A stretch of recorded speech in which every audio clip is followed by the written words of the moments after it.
6월 달에는 룻기라고 하는 성경책을 함께 읽으면서 우리에게 주시는 말씀을 들었습니다.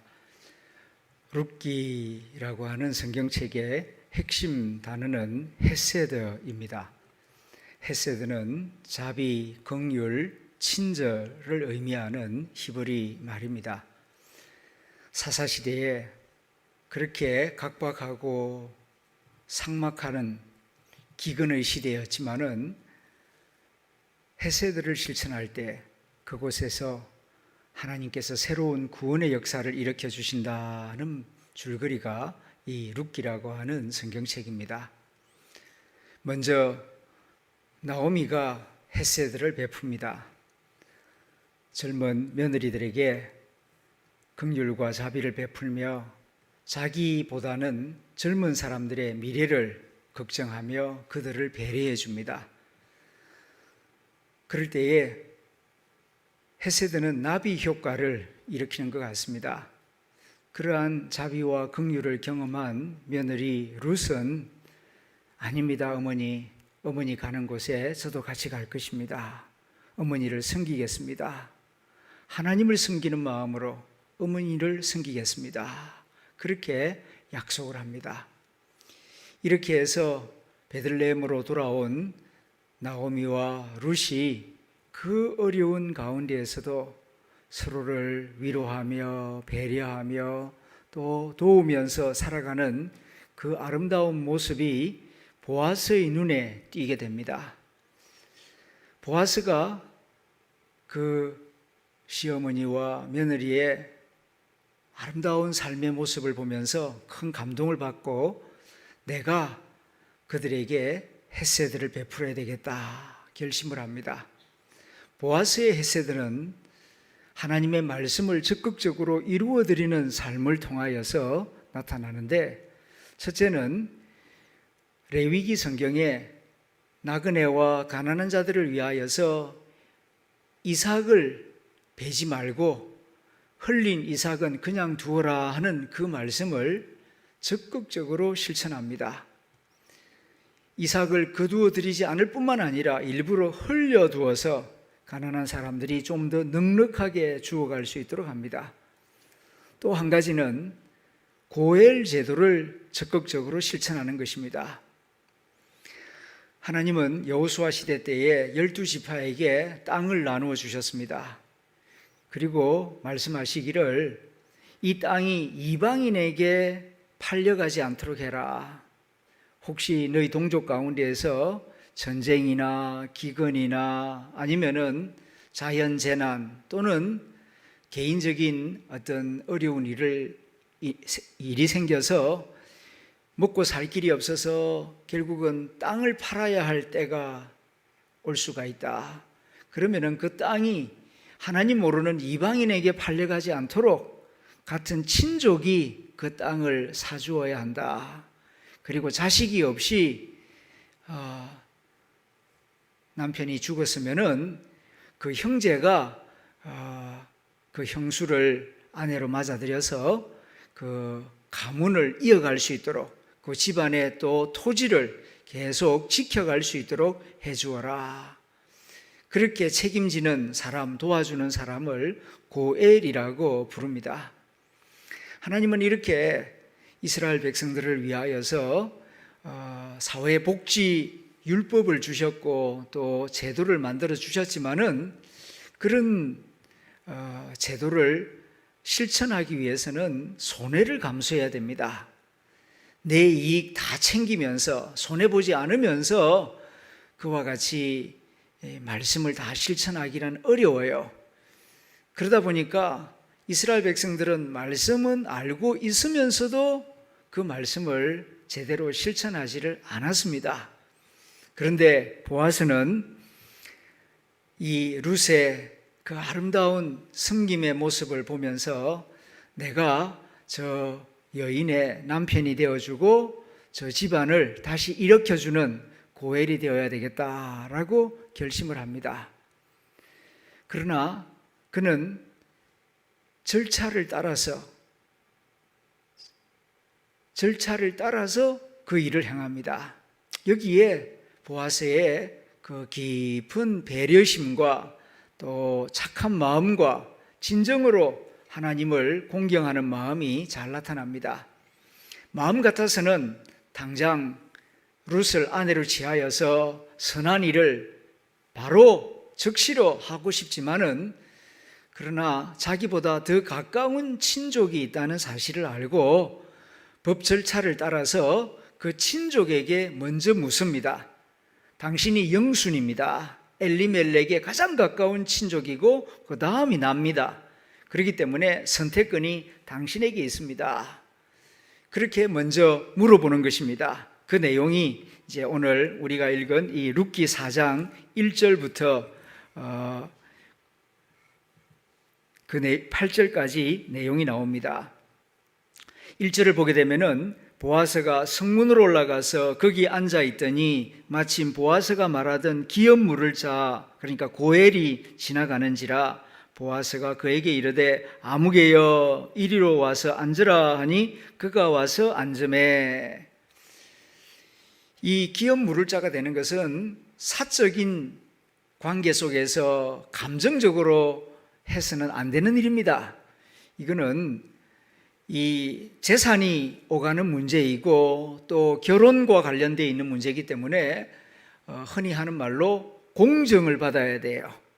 그래서 이 보아스는 이 베들레헴 성에 10명의 장로들을 불러 모읍니다. 그래서 그 당시에는 주로 모이는 장소가 성문 입구가 일종의 공회당 장소입니다. 그곳에서 이제 10명의 장로와 보아스가 기다리고 있다가 그 지나가는 영순이 친족을 불러 세웁니다. 그러면서 이제 그 회의의 목적을 이제 말하지요.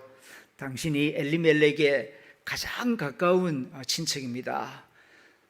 들어서 아는 바와 같이 그 부인 나오미와 며느리가 지금 우리 베들레헴 땅에 와서 이삭 죽기를 하고 있다는 거 아시죠? 그런데 그 집안에 땅이 있습니다. 그런데 그 아들 말룡과 기련도 죽어서 지금 그 집안에 남자가 아무도 없습니다.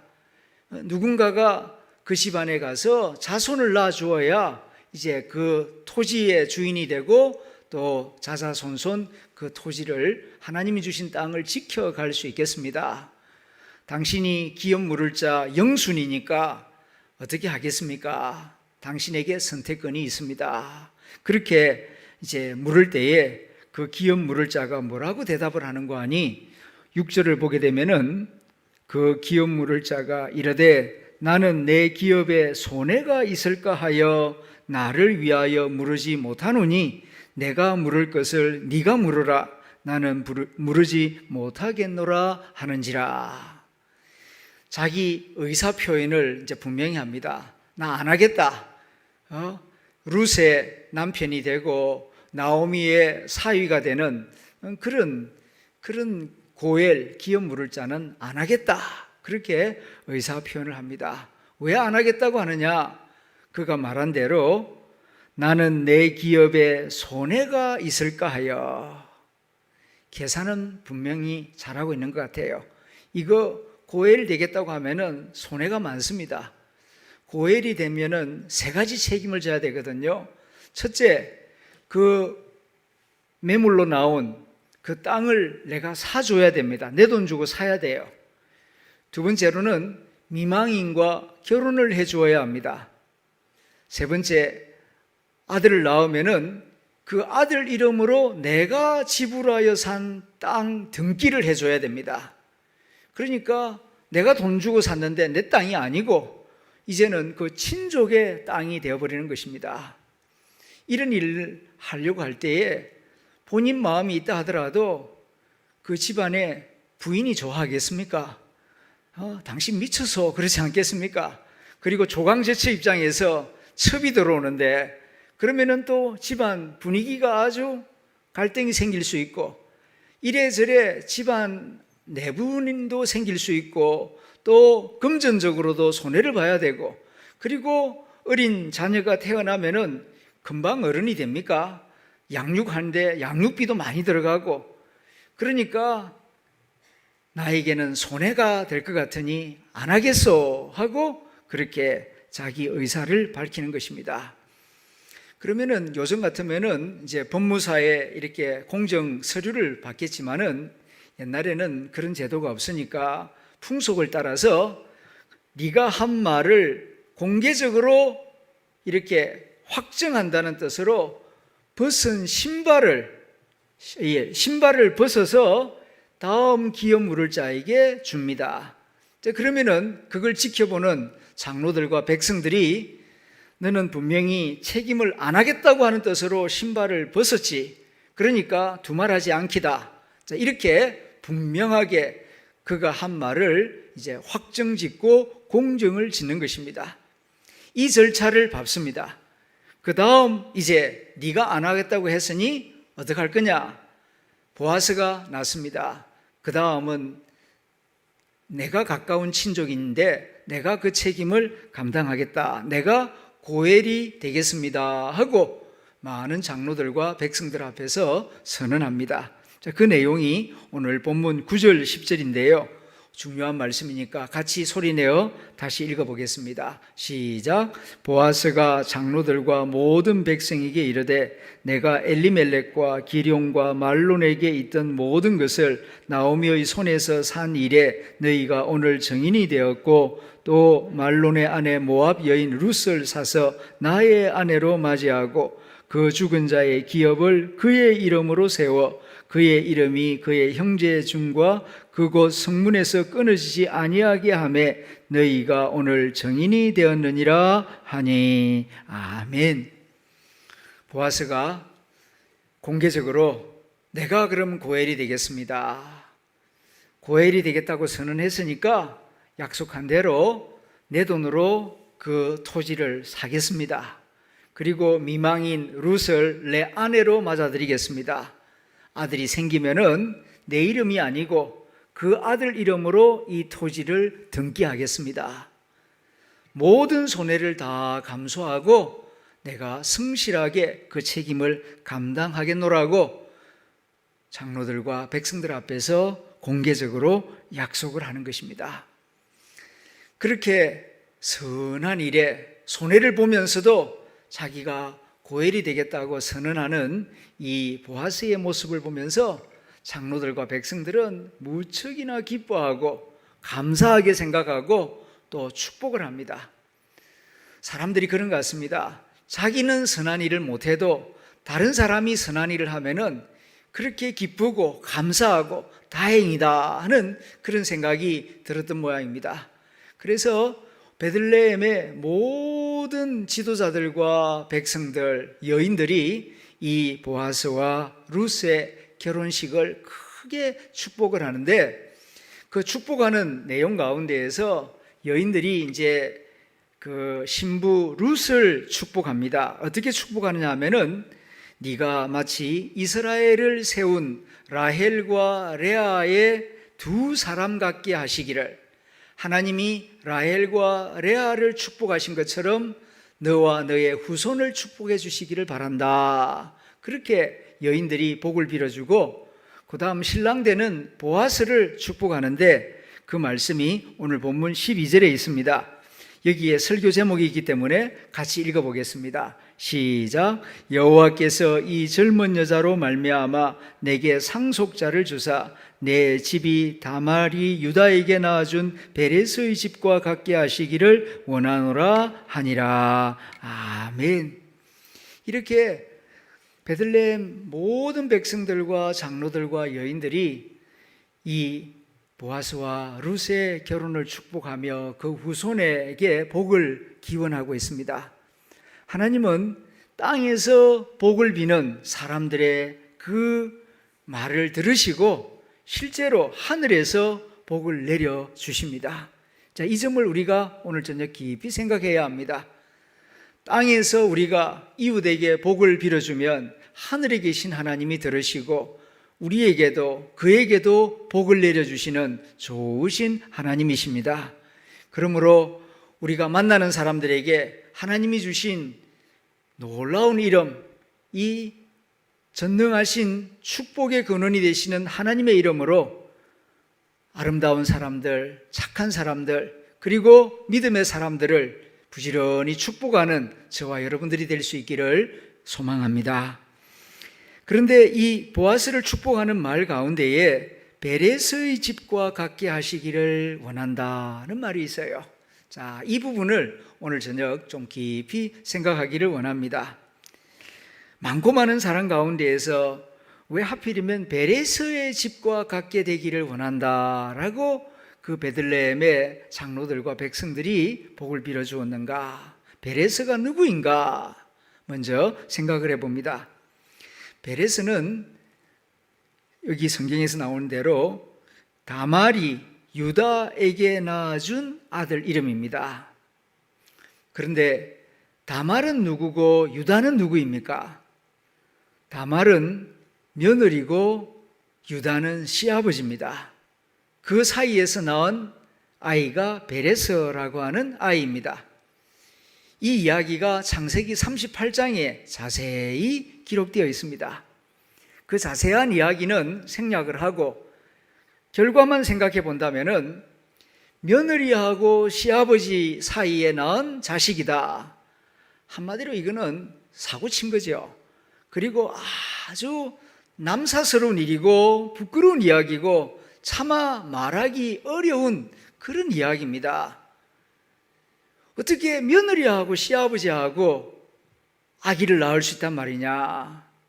이건 이방인에게도 흔치 않은 일이고 어떻게 이스라엘 백성들 가운데에서 이런 남사스럽고 부끄러운 일이 생겼는가? 참 말하기 부끄러운 이야기입니다. 그런데 이 베레스가 이제 민수기와 그리고 다른 성경을 쭉 읽어보게 되면은 명문 가문을 이룹니다.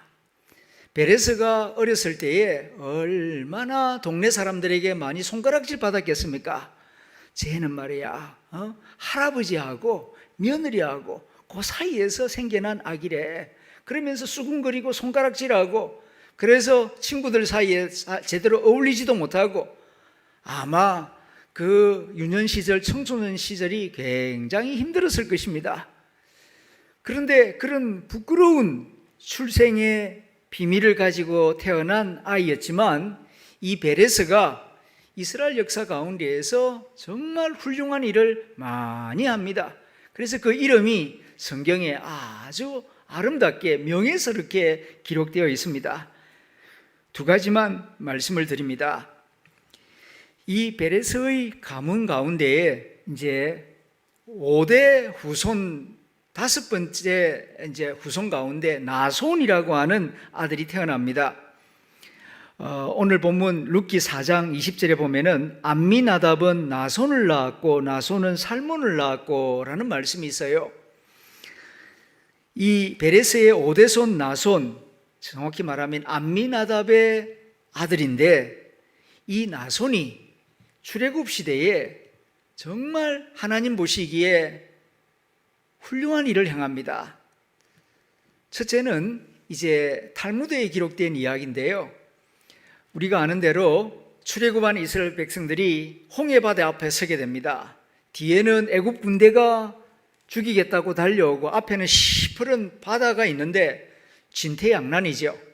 그때에 모세가 하나님의 말씀을 받아서 지팡이를 들어서 홍해바다를 가리킵니다. 그럴 때에 그 바다가 쫙 갈라지죠.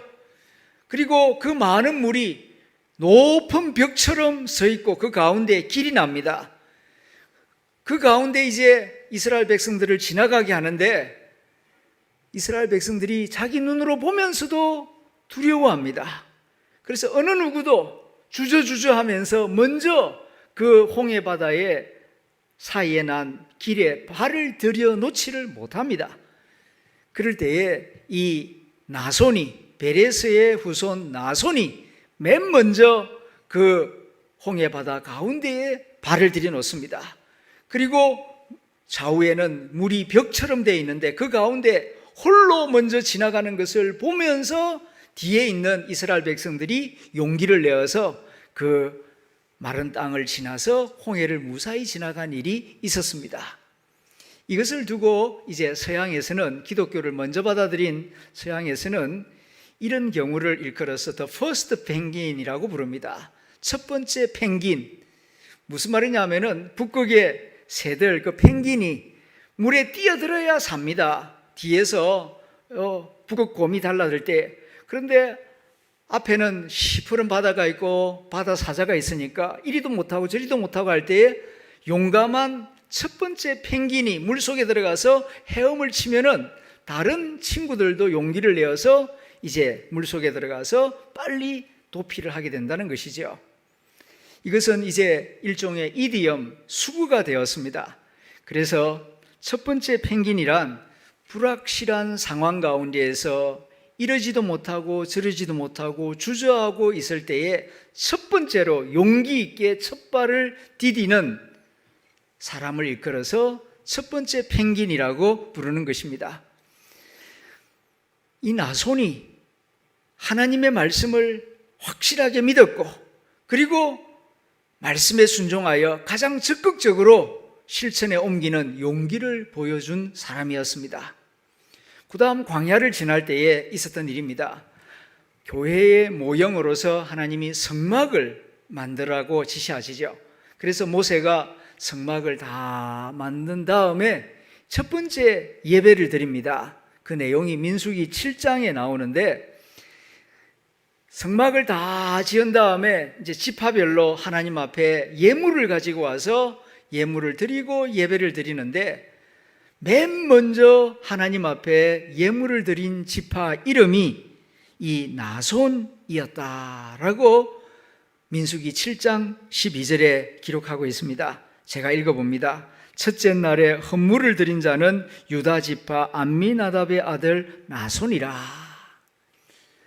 하나님 앞에 기쁨으로 예배드리는 일에 가장 앞장섰고 그리고 가장 정성을 다하여서 적극적으로 하나님 앞에 예물을 드린 그 방백이 나손이었다는 것입니다.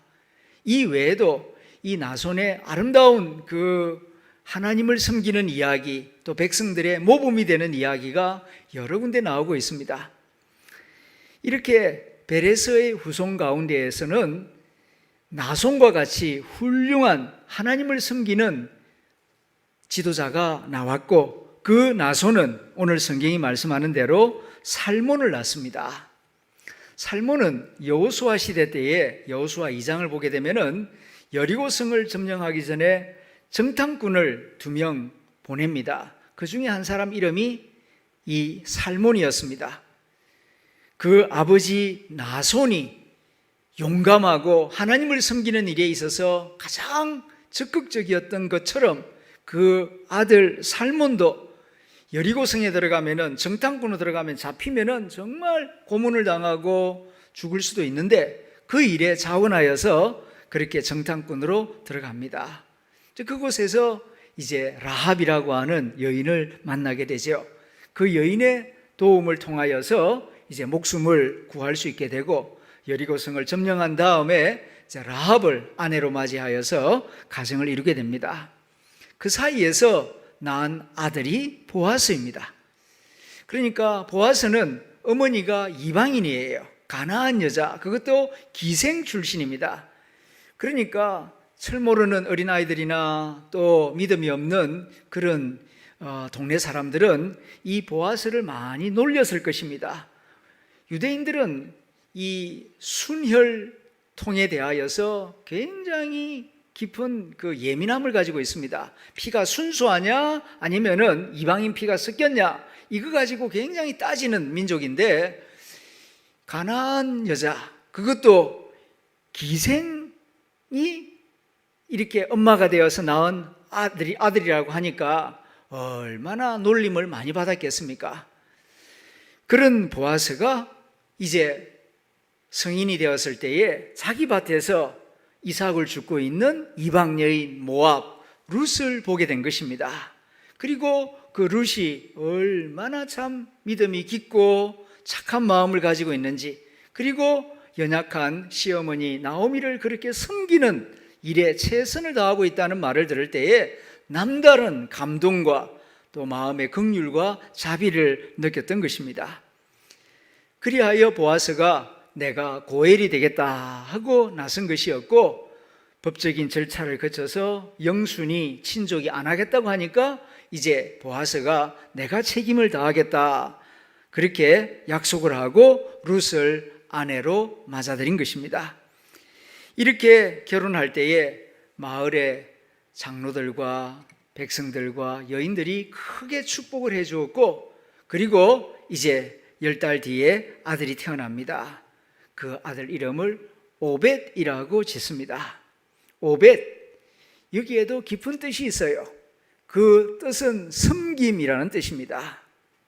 그러니까 이 아들이 태어났을 때에 나오미도 그렇고 룻도 그렇고 보아스도 그렇고 동네 사람들도 그렇고 어린 아들 이름을 부를 때마다 성김아, 성김아 밥 먹으라, 성김아 일어났냐, 성김이가 인사를 하네, 그러면서 늘 오벳, 오벳이라고 하는 이름이 베들레헴에 가득하지 않았겠습니까? 보아스와 룻이 그리고 나오미가 함께 이 아이의 이름을 섬김이라고 지은 것은 우연이 아닙니다. 이 가정의 신학과 철학이 섬김이에요.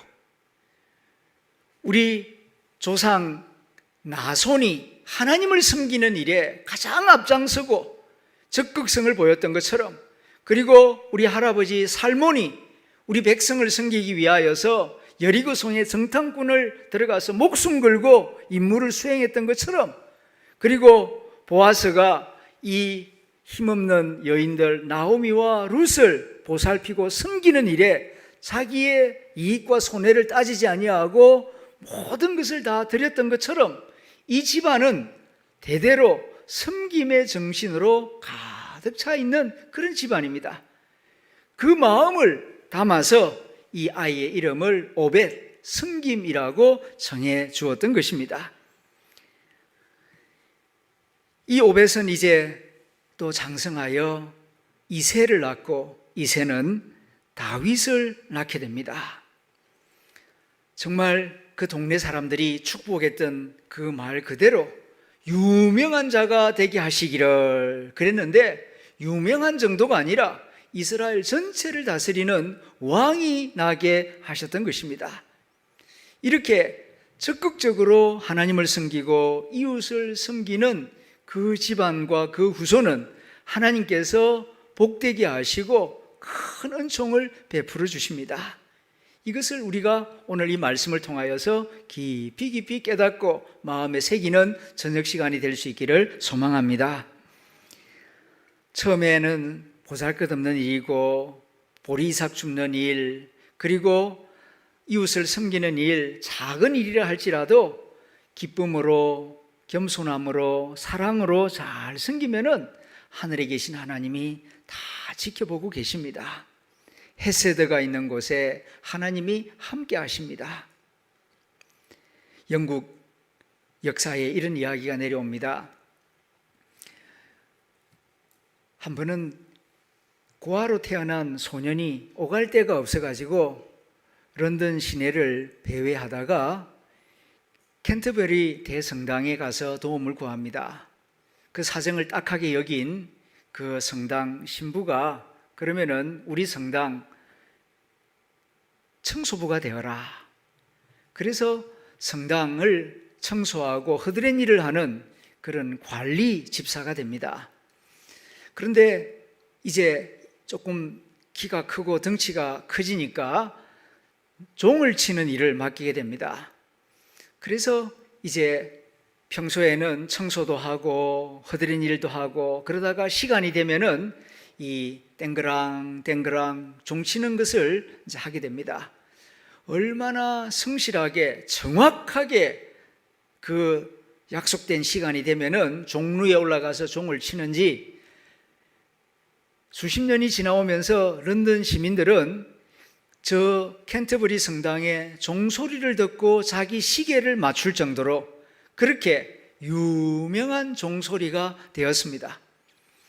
그렇게 한평생 교회 관리 집사로 종치는 종지기로 살다가 그가 76세가 되어 임종을 맞이하게 됩니다. 그때까지만 해도 그는 하루도 빠짐없이 종치는 그 일을 성실하게 하고 있었습니다. 그런데 몸져 누워있던 이 니콜라이 종지기가 또 종치는 시간이 되니까 자녀들의 만류를 뿌리치고 또 종루에 올라가서 종을 치다가 그 종 밑에서 숨을 거두게 됩니다. 이 이야기가 이제 런던 시내에 퍼져나가다가 당시 엘리자베스 여왕 귀에 들어가게 됩니다. 그 이야기를 듣고 너무 감동을 받고 니콜라이의 장례식은 왕실 묘지에 안장하도록 하라, 그렇게 특명을 내립니다. 사실 영국에서는 정말 왕족이라도 왕실 묘지에 다 묻히지 못합니다. 그 공과를 다 따져서 성직자도 그렇고 거기에 묻힌다는 것은 큰 가문의 영광이죠. 그런데 엘리자베스 여왕의 특명으로 그 관리집사 종직이 니콜라이의 시신을 그 왕실 묘지에 안장하도록 하였습니다. 그리고 그에게는 두 아들이 있었는데 한 아들은 옥스퍼드 대학 교수로, 한 사람은 캠브리지 대학 교수로서 일을 하게 되었다 하는 그런 이야기입니다. 작은 일이라 할지라도 주님을 섬기듯이 성실하게 최선을 다할 때에 하나님은 그와 그 후손들을 복되게 하시는 참 좋으신 하나님이십니다. 우리는 보아스의 이야기를 들으면서 가장 위대한 고엘은 우리 주 예수 그리스도이심을 다시 한번 기억해야 할 것입니다. 보아스가 룻과 나오미를 위하여서 정말 귀한 고엘이 되어 주었는데, 우리 주 예수님은 이 땅에 있는 모든 죄인들, 우리 모두를 위하여서 영원한 고엘이 되어 주셨습니다. 마귀에게 팔려서 마귀의 종노릇하고 있는 우리를 십자가의 보혈로 자기 목숨을 값으로 지불하고 우리를 건져내어서 하나님의 자녀가 되게 하셨기 때문입니다. 주님은 이 땅에 오셨을 때에 내가 이 땅에 온 목적은 섬기기 위하여 왔다, 그렇게 말씀하셨습니다. 마가복음 10장 45절에 있는 유명한 예수님의 자기서는 말씀이 있죠. 인자가 온 것은 섬김을 받으려 함이 아니라 도리어 섬기려 하고 자기 목숨을 많은 사람의 대속물로 주려 함이니라. 섬기기 위하여 왔다. 그래서 일평생 섬기는 일을 하셨습니다. 말씀을 주시고 제자들의 발을 닦아주시고 마지막에는 자기의 목숨까지 다 내어주셨습니다. 이렇게 섬김의 삶을 사신 주 예수님을 아버지 하나님은 높여주십니다. 빌립보서 2장 6절부터 11절에 있는 말씀입니다. 그는 근본 하나님의 본체시나 하나님과 동등됨을 취할 것으로 여기지 아니하시고 오히려 자기를 비워 종의 형체를 가지사 사람들과 같이 되셨고 사람의 모양으로 나타나사 자기를 낮추시고 죽기까지 복종하셨으니 곧 십자가에 죽으심이라. 우리 주 예수님은 보아스보다도 훨씬 더 부자이고 유력한 자고 하나님의 아들이시죠. 창조주 여호와 하나님의 아들이십니다. 그렇게 높으신 분이시고 부유하시고 전능하신 능력을 가지고 계시는 분이신데 연약하고 비참한 우리를 위하여 자신의 좋은 것들을 다 내어주셨어요. 손해보는 줄 알면서 다 지불해 주셨습니다. 그렇게 자기를 낮추시고 우리를 위한 대속자, 구속자, 고엘이 되어주셨어요. 이렇게 자기를 다 내어주고 우리를 섬긴 그 아들 예수님을 보아스를 높여주시는 것 이상으로 그 아들을 높여주십니다. 9절부터 있는 말씀입니다. 이러므로 하나님이 그를 지극히 높여 모든 이름 위에 뛰어난 이름을 주사 하늘에 있는 자들과 땅에 있는 자들과 땅 아래에 있는 자들로 모든 무릎을 예수의 이름에 꿇게 하시고 모든 입으로 예수 그리스도를 주라 시인하여 하나님 아버지께 영광을 돌리게 하셨느니라. 아멘. 우리 하나님은 자기를 낮추는 자를 높여주시는 하나님이십니다. 섬기는 일에 최선을 다하는 자를 그대로 두지 아니하시고 그를 지극히 높여서 영광스럽게 하시고 유명하게 하여 주시고 복되게 하시는 하나님이십니다. 사무엘상 2장 말씀에 따르면 하나님은 높이기도 하시고 낮추시기도 하시는 하나님이시다. 부하게도 하게 하시고 가난하게 하기도 하시는 하나님이시다.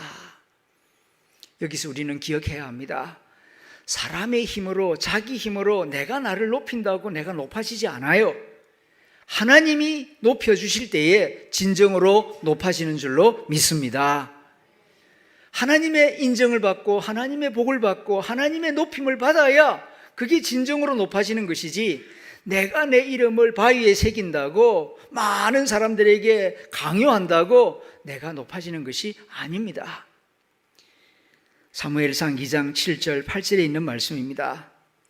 여호와는 가난하게도 하시고 부하게도 하시며 낮추시기도 하시고 높이기도 하시는도다. 가난한 자를 진토에서 일으키시며 빈궁한 자를 그름더미에서 올리사 귀족들과 함께 앉게 하시며 영광의 자리를 차지하게 하시는도다. 땅의 기둥들은 여호와의 것이라 여호와께서 세계를 그것들 위에 세우셨도다. 아멘. 가난하게도 하시고 부유하게도 하시고 높여주시기도 하고 낮추시기도 하는 그 권세와 능력이 하나님 손 안에 있습니다. 그러므로 하나님의 기뻐하는 사람이 되십시오. 하나님은 섬기는 자를 기뻐하십니다. 하나님이 그를 기뻐하시면은 보아스를 높여주시고 다윗을 높여주시고 그리스도를 높여주신 것처럼 섬기는 자를 높여주시고 유명하게 하시고 부유하게 하실 줄로 믿습니다. 이제 말씀을 맺습니다. 보아스와 같이 손해를 보더라도 섬김의 삶을 살아갑시다. 영순이의 그의 친족은 세상적으로는 계산을 잘한 것 같지만 사실은 바보예요. 그렇게 똑똑해서 내게 돌아올 것과 손해볼 것, 수학은 잘했을는지 모르지만은 그는 영원한 축복을 보지 못했습니다. 그렇게 아둥바둥 지껏 챙겨본들 하나님이 그의 영혼을 거두어 가시고 난 다음에는 그가 그렇게 계산에 밟고 자기 등기로 해두었던 것 어떻게 돼버렸습니까? 그래서 오늘 성경에 보면은 아무개요 이렇게 나온다고요. 이름 없어요. 이름 없어요. 그야말로 그냥 아무개예요. 그러나 보아스는 손해보는 것 같았죠. 내 거 다 내어주고 다 손해보는 것 같았지만은 그의 이름은 이렇게 룻기에 기록되고 그의 후손들까지 기록되어서 두고 그를 복되게 하시며 유명하게 하시며 많은 사람들에게 밝은 빛을 비추는 길이 되게 하신 것입니다. 보아스가 결코 손해본 계산을 한 것이 아닙니다. 우리 주님께서도 말씀하셨습니다. 너는 땅에 보물을 쌓아두려고 하지 마라. 땅에 쌓아두면은 좀 먹고 녹슬고 도둑 맞느니라. 내 보물이 있는 곳에 내 마음도 있다. 그런 거로 하늘의 보물을 쌓는 지혜로운 자가 되라고 말씀하셨습니다. 오늘 보아스의 이 아름다운 이야기를 들으면서 우리들도 남은 생에 조금 불편을 감수하더라도 손해를 보더라도 하나님이 기뻐하시는 뜻을 적극적으로 행하고 햇새들을 베푸는 섬김의 삶을 살아가는 저와 여러분들이 될 수 있기를 소망합니다.